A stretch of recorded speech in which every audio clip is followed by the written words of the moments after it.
author, columnist, managing editor of LibertyNation.com, podcast host and conservative policy advocate. We dismiss history at our peril. Liberty Nation Radio with Mark Angelides.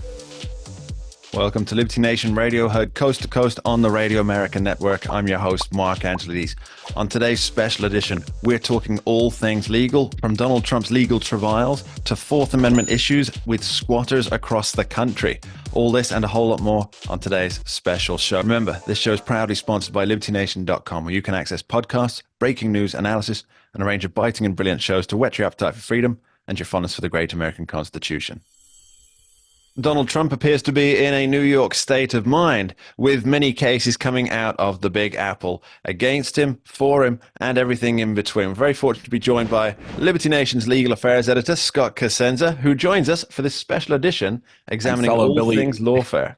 And fellow Billy Joel fan. And fellow Billy Joel fan, absolutely. I mean, who isn't a Billy Joel fan? Celebrate the man's whole calendar. Absolutely. Apparently, he does actually ride the New York subway. I read this the other day. Unlike Mr. Trump, by the way. Unlike Mr. Trump. He rides the New York subway. And people look at him as though, look at you trying to look all Billy Joel.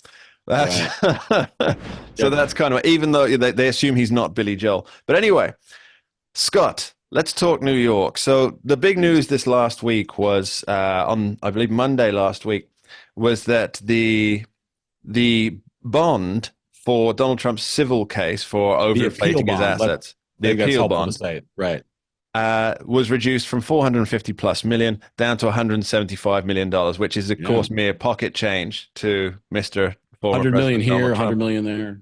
Between friends, it's almost nothing, right?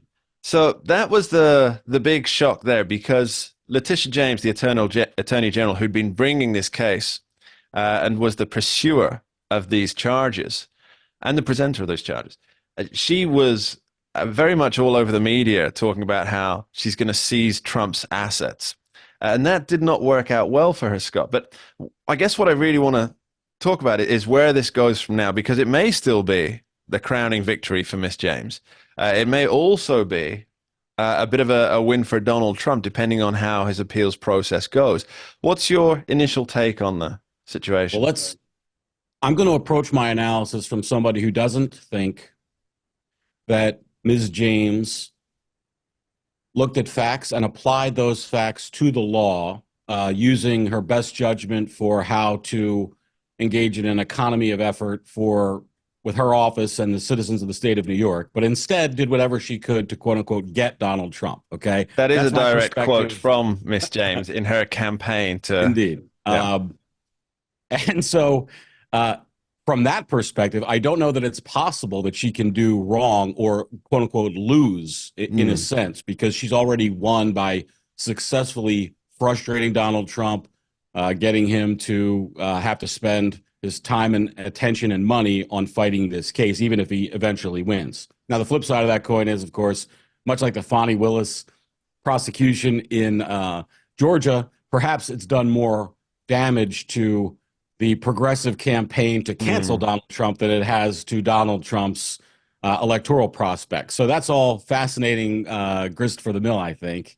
But she's far from kind of finished with this process. Mr. Trump, all this does is concern the appeal bond. And I wanted to make sure that we said appeal bond earlier, because people think of a bail bond, for instance, and that's not the case here. And I think we're going to touch on some arguments that might, where Trump might allude that this is an inappropriate fine. But for now, we're just talking about a civil judgment where there's no incarceration possible, and the appeal bond just is, hey, if you've got a judgment against you, the courts have ruled you are liable for a certain amount of money. This is important. This is an important feature of the law, Mark. Yeah. If you think about it, if you and I own a widget company and somebody sues us for, producing bad widgets, okay? And we would never produce bad widgets. I need that out there on the airwaves. Okay, the widgets that Scott and I produced they'd be the best widgets ever. People tell me, Mr. President, these are the best widgets. And we lose at a trial and are held liable for damages for producing bad widgets. and get a substantial award against us, and and it's going to be eclipse the value of the widget company. And so we decide, well, that's it. Well, there's a couple ways you can go about it. You could actually do whatever you can to satisfy that judgment and then go out of business. Or we could say, all right, we're going to have a business closing party in Bali for the next month and spend down this money renting Ferraris and private jets. And so the person who won that lawsuit would be denied their judgment because of that, if we were allowed to not post. So that's the purpose of the appeal bond, generally speaking. So anyway, yes, massive reduction. Now they're going to hear the merits of the case. So now there will be a merits claim at the appeals court covering a number of issues, including, I hope, and especially Ms. James' political motivations for her prosecution, as well as other things. And Trump could win or lose there. And then you've got the New York State highest court in the land, and New York State doesn't have the Supreme Court. It's topsy-turvy, isn't it? It is, yeah. Supreme Court's the lowest, and right. Yeah. It's called the Court of Appeals, I think, is their quote unquote Supreme Court. So Trump could win or lose there, and then if he loses, he can go then to federal court. And if the federal court takes the case, then you've got the district court, the First Circuit Court of Appeals, and then the Supreme Court. So bite and bite and bite and bite and bite at the apple for Mr. Trump to get this, continually reduced. So the one area I really wanted to discuss on this, and you did touch on it very, very briefly, is that this is a civil case, and it is not a criminal case. However, and it was floating around my mind that the Eighth Amendment, which protects against, let's call it overzealous punishments, right? Excessive fines. Excessive That's the provision fines. we're talking about. Now, we did discuss this before we came on, Scott, to record, but obviously that's only for criminal fines. And no, let me correct the record, because please. I'm an American lawyer and you're not an American. And I'm not a lawyer nor an American, right? On one of those counts, it's to your great credit, I'll say. It does prohibit excessive fines, civil fines that are government levied. And it's hilarious, Mark, because the case on point is the Tibbs case, and Justice Ruth Bader Ginsburg wrote for the unanimous court in that case. And it's only a 10-year-old case that the excessive fines prohibition contained in the Eighth Amendment has been applied by incorporation to the states. So our Bill of Rights is initially drafted as a prohibition on federal government action. And little by little, there might be one left. Each amendment has been held to protect our rights against state exercise of powers that may infringe on free speech, right to keep and bear arms, search and seizure, etc., and excessive fines. Again, written by Ruth Bader Ginsburg. And I'm laughing because the idea that Trump could win at the Supreme Court based on words that Ruth Bader Ginsburg has written down is just a little extra kind of deliciousness to those of us who, who think that to everybody, let's be fair. Everybody loves irony, even if it's set against them. Let me just mention the Tibbs case, some facts about it, because it might be instructive. In that case, the man had a Range Rover. It's really a pocket kind of symphony of understanding of American drug law and seizure law, this case. The guy had a workplace injury, was prescribed opioid pain medication, couldn't get off it, got addicted to it, and got a heroin habit that it developed into. He ran out of money to buy the heroin and then started selling the heroin to fund his own addiction. In that process, his father died, and he used a substantial portion of his inheritance to buy this Land Rover, and he was arrested while delivering some of the drugs with the vehicle. And somehow, according to the police, that entitles them to seize the vehicle. And he argued the maximum fine that he could have been assessed at state law was $10,000, but the vehicle was worth $40,000. And so they've essentially enriched themselves plus $30,000 more than the maximum could be. And the Supreme Court unanimously agreed both that it was excessive and that it was incorporated against the states, that Eighth Amendment protection against excessive fines that Trump is certainly going to argue about here. So, yeah, it does seem to me that is at least one strand of a possible defense, is that this is a burdensome, excessive fine, disgorgement or fine. Can I just say one more thing about that? Sure. Because you say disgorgement. So the the money judgment that he has to pay was not called a fine. So sometimes courts can assess what are called punitive damages, and just like the name suggests, it is to punish. But the bulk of the money here is in this disgorgement, which is the idea that if Donald Trump didn't misrepresent his financial picture to certain banks, then instead of lending him money at a rate of X, it would be a rate of X plus some amount. And then that's how they calculated all the money that they would owe. Now, there's no credit given, by the way, to the idea that Donald Trump could have negotiated for a different rate, or maybe not even borrowed it at all. That's not included in this calculus. And it is worth pointing out that the banks who were allegedly defrauded here actually sought to do continued business with Donald Trump after that. Apparently, as I wrote, he was a whale, was the term that I heard. As I wrote, I think in my piece on this our piece on this for LibertyNation.com, they are the most experienced mortgage bankers in the world and far more experienced and sophisticated at mortgage banking than Donald J. Trump is or was. And they called them, loans they wished, good loans, they wanted to engage in them and wished for more loans from Mr. Trump. So this is the appeals process on this. I think unless it gets overturned at the first hurdle, I think we're in for a good long couple of years until there's a final decision on this. Does that sound about right? I think Ms. James is going to be in office for a good while longer, so she can her and the Soros checkbook that's funding her crusades. As long as that keeps up, then yes, I suppose you're right. We'll be back talking about New York, continuing Donald Trump's travails in the great state after this short break. Don't go anywhere. We dismiss history at our peril. Liberty Nation Radio with Mark Angelides. And we're back on Liberty Nation Radio, heard coast to coast in the Radio America network. And we are once again joined by Liberty Nation's legal affairs editor, Scott Cosenza. Now, earlier in the show, we were talking about the massive cash ruling against Donald Trump in New York that got slashed by about 60%. But there was another case that took place this week in New York regarding Donald Trump, and that's the one brought by Alvin Bragg, District Attorney Alvin Bragg. Scott, give us the details of what's happened this last week.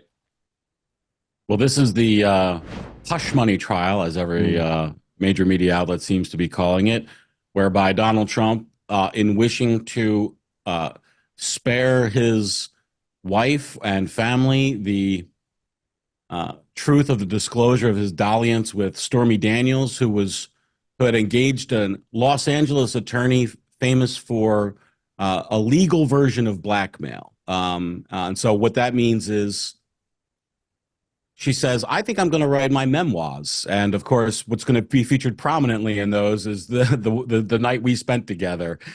Or you could just pay me X amount of dollars and I'll forget about the memoir. And that's what happened. And because of the payment was made under a corporate form, Mr. Bragg has been able to turn that, so far anyway, into a criminal charge against Donald Trump for, it's sort of a made-up criminal charge that is. But by made-up criminal charge, what you mean is it's a novel application of an existing law. Is that about right? It's one of these special applications of the law designed to get Donald Trump, quite frankly, and that's the way to focus on it. Now, that doesn't mean that it's impossible that it'll result in a criminal conviction. Any criminal charge should be taken seriously, but that is the nuts and bolts of it. There's a few questions that I just wanted to add this. You asked me what happened this week, and what happened this week was that the start date of the trial has been delayed now until April because the United States Department of Justice came forth with 100,000 pages or documents concerning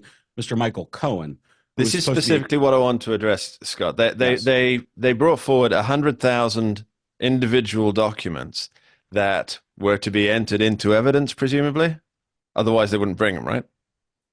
It's important to distinguish the two groups here. The Manhattan DA's office, Mr. Bragg's office, is the one bringing the prosecution, but it was the United States Department of Justice, Joe Biden's Department of Justice, who released the documents concerning Mr. Cohen. Okay, and so the Trump camp, they asked for a delay to go through the 100,000 documents to see what would be relevant to their particular defense or modes of defense that they were after. Mr. Cohen is the legal way to phrase it. Yes. Sure.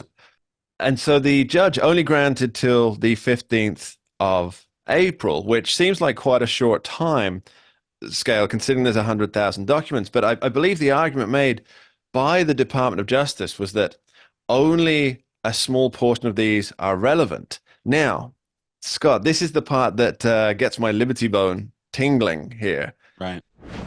The people who are engaged against Donald Trump are now determining, well, this is relevant to you and this one isn't. And surely that should be up to the defense to determine which of these documents is relevant to their defense. Because, for example, if somebody were, let's say I had a nemesis, and that nemesis is sworn to destroy me. And then he said, look, as all nemesis that's what they do, right? Nemesis. That's what they do. I do have a nemesis, but I shan't name him on this particular broadcast. But then my nemesis told me that, here's all these things. You only need these ones. These are the ones that will help you defeat me. Don't look at the other ones. Don't use the other ones in court. Just use the ones that I tell you to use. It makes no sense to me. I'm sure there's a good legal reason behind it, Scott. What is that? So a couple things. Firstly, it's not the Department of Justice. It's not Biden's Department of Justice that's saying there are only certain ones are relevant. Sure. That would be Bragg's office. Who is the nemesis in this particular category. Yeah. But the United States Department of Justice is not making any arguments. They were just the keepers of these documents. They were subpoenaed and they turned them over. And the Department of Justice, for any defendant, forgetting about Donald Trump for a moment, just for John Q. accused criminal, if the Department of Justice has information about that case, but the defendant is being prosecuted under state court, they don't have a duty to turn it over. Part of our system of justice does not include that. It's somewhat outrageous to some of us who think that, if you believe the notion that the government, it's really about justice and not winning. Okay. But sadly, that's often not the case. And we have had, Mark, decades upon decades, if not longer, of a push in America to restrict and limit the rights of defendants and increase the rights of the state.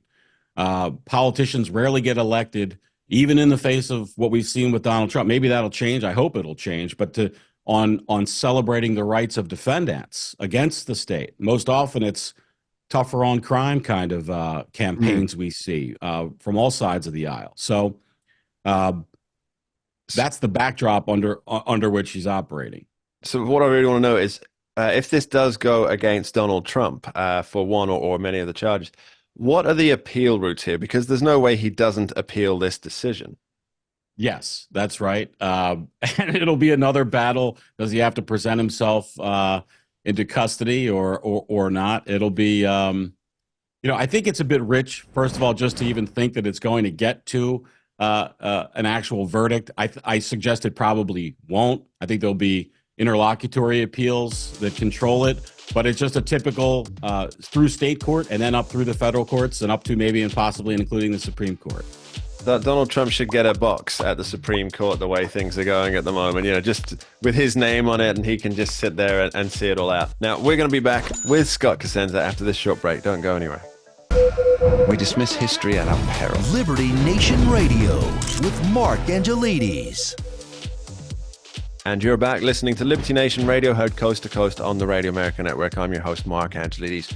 Earlier in the show, we've been talking about the trials of Donald Trump in New York City. But now I'd like to expand this and talk about rights in general, and specifically the Second Amendment, which I know is my second favorite because my favorites run sequentially. And we're joined again by Scott Cosenza, Liberty Nation's legal affairs editor. Now, Scott, you wrote a fantastic piece with some exclusive content. You say so, Mark. Last week. Accept your judgment there. You will. On fluffy bunnies. No, I'm kidding. On gun rights. And there are three big cases, all centered around Maryland. And two are Maryland and one is next door to Maryland in West Virginia. Yeah. And these cases, they're all quite pertinent to the Second Amendment protections of Second Amendment rights. Scott, could you give us an overview of this? This has to do with the legacy of the Bruin decision that the Supreme Court made that really laid the foundation for most of these gun laws in the United States, in sort of red state, or rather the opposite of that, the blue state gun laws peeled back. We have a situation where there's a number of states, the minority of states now, that have kind of all these restrictions on particular guns that a person can buy, prohibitions on carrying guns, and basically a general campaign against the lawful use of firearms in their jurisdictions. New York and Maryland are both in that bucket. New Jersey shares it as well, and they're almost all in the Northeast and California. And so these cases are all relevant to those jurisdictions and the Bruin case and how the Supreme Court's going to deal with following up on it. Of the three cases, Mark, one called Bianchi v. Brown, I think, is the most important and interesting, and that is a case about Maryland and whether or not they can restrict, quote-unquote, assault weapons. Now, for those who know, assault weapons are a made-up term that politicians and anti-gunners have used to try to trick Americans into thinking that what the object being banned are fully automatic machine guns, and they're not. They're weapons that look kind of more aggressive or dangerous or whatever the adjective would be. They're known colloquially by those who like them on the internet as EBRs, or evil black rifles. So they don't have the old Elmer Fudd look to them. If I could just point out, I remember not long ago while I was doing social media for Liberty Nation, that somebody had put a picture saying we need to ban these, and it was a tripod folded up for a camera, and it looked almost like an AR-15.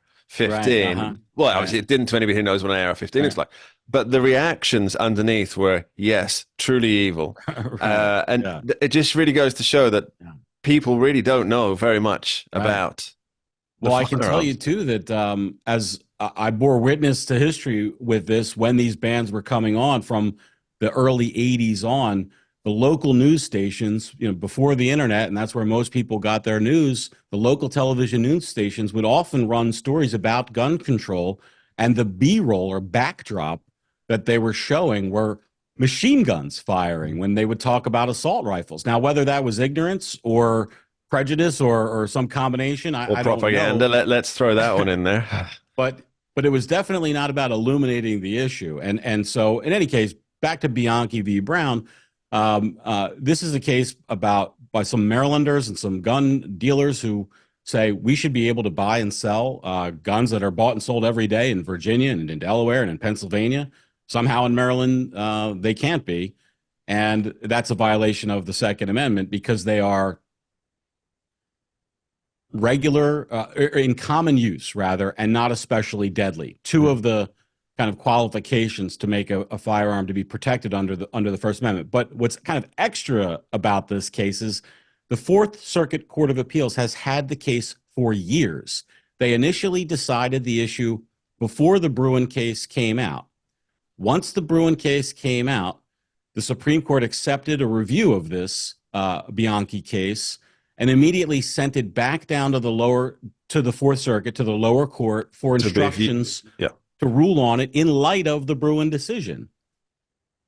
That court assigned it to a 3-judge panel. That's how most cases in our circuit courts are decided, by a 3-judge panel. And here's where the dirt comes in. The speculation is that the majority of, or some significant number of judges on the Fourth Circuit Court of Appeals heard that 3-judge panel was going to issue a ruling that they did not like, a pro-gun ruling, a ruling that would have forced Maryland to respect the civil rights, the Second Amendment rights of its citizens, and stop this ban. And so what they did was they quickly intervened before that ruling could be published and said, "Oh, we're gonna hear this case in an en banc fashion." Okay, E-N, second word B-A-N-C, and it as a whole. So instead of 15 or 16 judges, right? Well, in this case, for one of the days, there were 2 cases argued one day, and there happened to be 15 of the judges in the courtroom for that. And then the second day, the third case was argued, and there were 16 judges. That's for the Bianchi case. And During that argument, the judges revealed a staggering amount of ignorance, both of AR-15s generally, and also they discussed sending it back down to the district court for some factual findings, meaning years on now.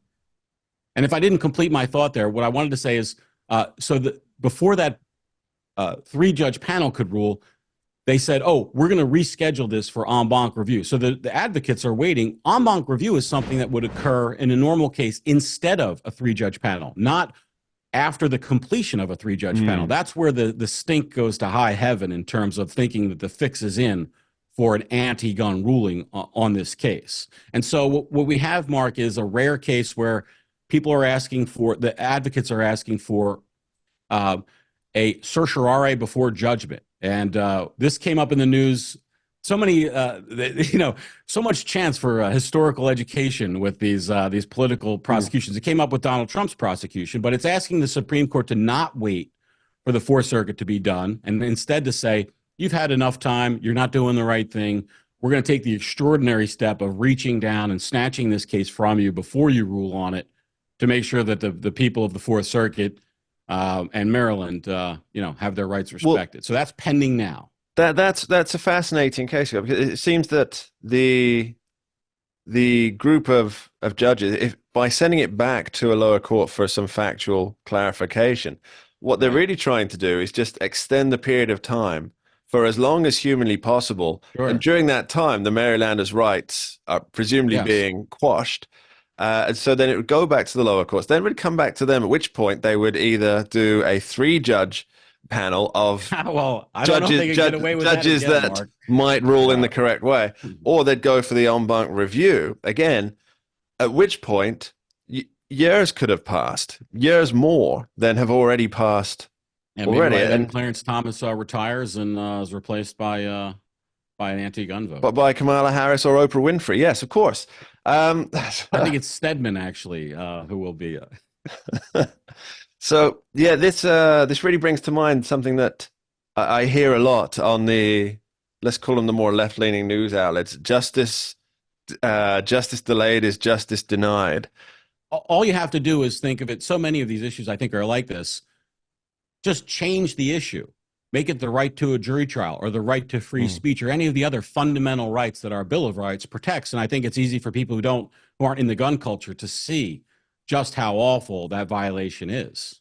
So, Scott, you reached out to people involved in bringing this case forward. And what did you learn?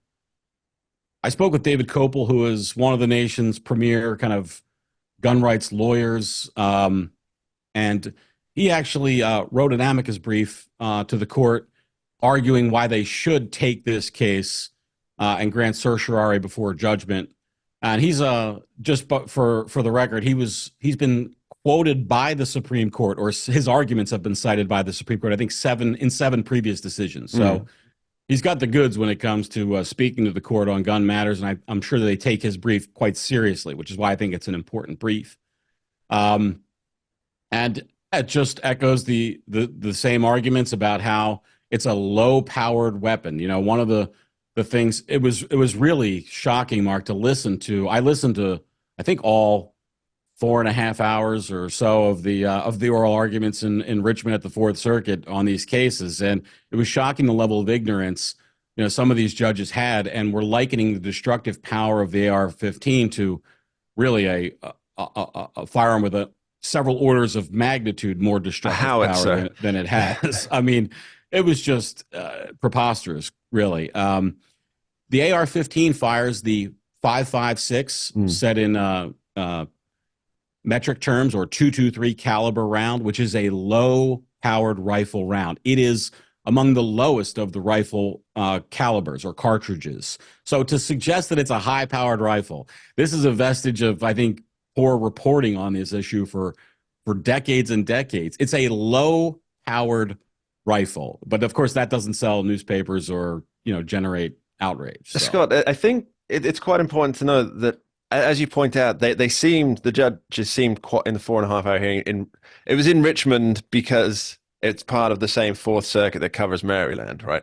But the fact that the judges don't have intimate knowledge of this. That kind of reminds me of something that happened very recently while in the Supreme Court, where Judge Ketanji Brown Jackson was almost intimating that the First Amendment, the First Amendment ruling would stop the government being able to interfere in social media. And she seemed to have a very poor understanding of what the First Amendment is. Now, surely we're at the same risk here. Let me just stop. Let me just stop you right there and say, just to complete the thought about Mr. Coble, he provided a handy chart for the justices with bullet weights and energy and muzzle velocity, so they could see plainly what we're talking about here. So I hope that that will, kind of control the issue going forward with the Supreme Court. But to Ketanji Brown Jackson, what she said was, she seemed perplexed that one of the advocates was advancing a position whereby the government's desire to restrict free speech was somehow stymied because of the First Amendment. I am speechless because, of course, precisely that is the point of the First Amendment, to restrict government action to stop free speech. And so that's the entire point of the endeavor. And it didn't seem like a kind of a one-off or a hiccup of the brain or however you want to call it. It seemed like that was her considered, she sounded like a person who was not grounded in our First Amendment jurisprudence in any meaningful way. That's the disturbing part of it. So there's a good possibility that if this Bianchi versus Brown makes to the Supreme Court, that we might have one or more justices saying, by your reckoning, if we shut this down, then people will be allowed to own firearms across the country. And that, of course, is clearly not the purpose of the Second Amendment, is it, Scott? It was troubling, boy. It's a troubling thought. We'll be back with more troubling thoughts after this short break. Don't go anywhere.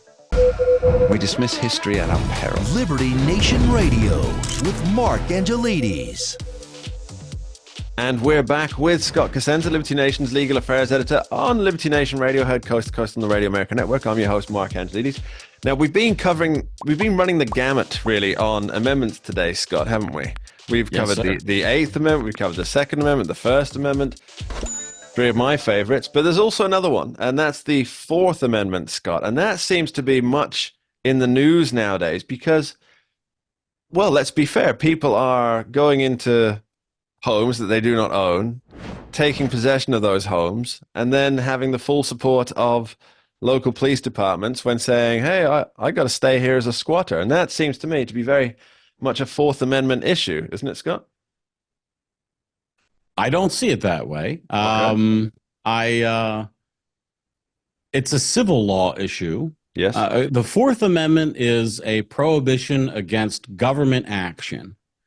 Okay. Initially as applied to the federal government and then incorporated against the state. So it prohibits the state or federal government from doing many things, right?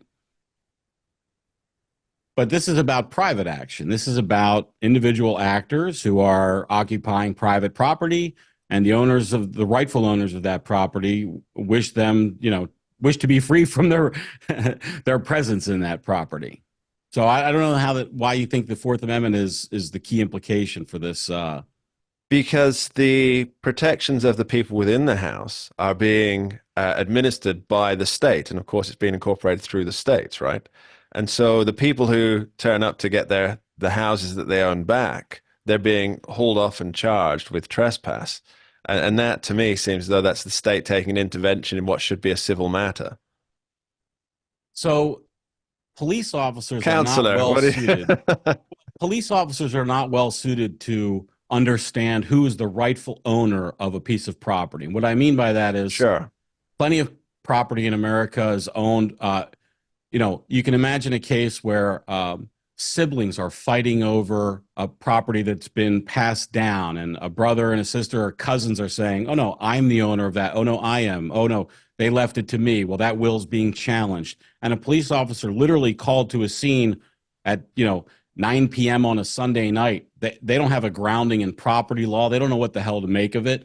But if one party is occupying a property and one is not occupying it, police officers are they're classically trained to keep the peace. And so the most likely path forward to keep the peace in that matter is to say to the party challenging those who are currently occupying the structure, you need to go to civil court and get an order to evict those folks. And in the meantime, to leave them be. And I don't think, broadly speaking, that's a problem. I think that, we should encourage police officers to work to keep the police, to de-escalate, and not expect them to be lawyers, in action, basically. Yes, to me, it seems that this idea of staying in property that you don't own, it was kind of exacerbated during the back end of the pandemic, where there was a federal moratorium on evictions.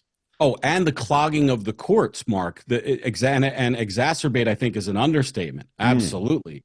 And I would say to you, based on my statement, I don't support, squatting or squatters. And I think that governments actually have an easy solution for this, which is to create an efficient mechanism for which property owners can seek eviction proceedings. There are many jurisdictions whereby a holdover tenant, for instance, which is the classic squatter, not somebody who's sort of like lying in wait for a vacancy but holdover tenants are classic. So you pay your rent until a certain amount of time, you lose your job, you stop paying your rent, and you don't move out. That's a holdover tenant. There are jurisdictions in this country where you're going to be out that first month, basically, or maybe the second month. And then there are jurisdictions where you're going to be there for 2 years. And so because of the way the courts are handling those things. And so that's not a complaint against the executives or police power, Mark. That's a complaint against the efficient running of our courts. The key thing is I've always felt that a country that doesn't protect property rights in a robust way is essentially a failed state, because we see this for the, all of the communism that didn't work that time, all the time before, the time before. When the state ends up not protecting the rights of property owners or farm owners specifically during the Russian Revolution, let's say, and that's really just the precipice of a state collapsing upon itself. And I think a lot of people are worried about that, especially when there's videos of illegal migrants sending out information to others saying, you can just come and get a house. You wait for it to be empty, you go in, you fake a lease. And this is going all around social media. And it wouldn't surprise me if people were doing it. It certainly seems, if it is that easy, that people are. And yet, as you point out, there's a number of states that aren't stepping in to protect people, other than say, well, you've got to go to civil court, and that could take 2 years or more, by which point, of course, people could have lost their houses. This is why we can't have nice things. And I meant that. I understand, it's humorous, but I also meant it to distill it to its essence. Yes, if you can't protect property rights and enforce private property, you will not have a society worth defending in any way. It'll be a tragedy of the commons. And why would you pay to upkeep your property if there's a squatter in it? Why would you have the lawn mowed? Why would you make repairs? It's going to be a blight in the neighborhood. I don't think the squatters are going to be calling the asphalt company to come redo it in the springtime or the summer, like the homeowner would be. So yeah, it's a great tragedy for all involved. And the blame needs to be put where it is, and the people need to demand that the courts move efficiently with these things. And so many of our problems in the kind of justice and political areas are seen mostly where there is no competition for leadership with party versus party. So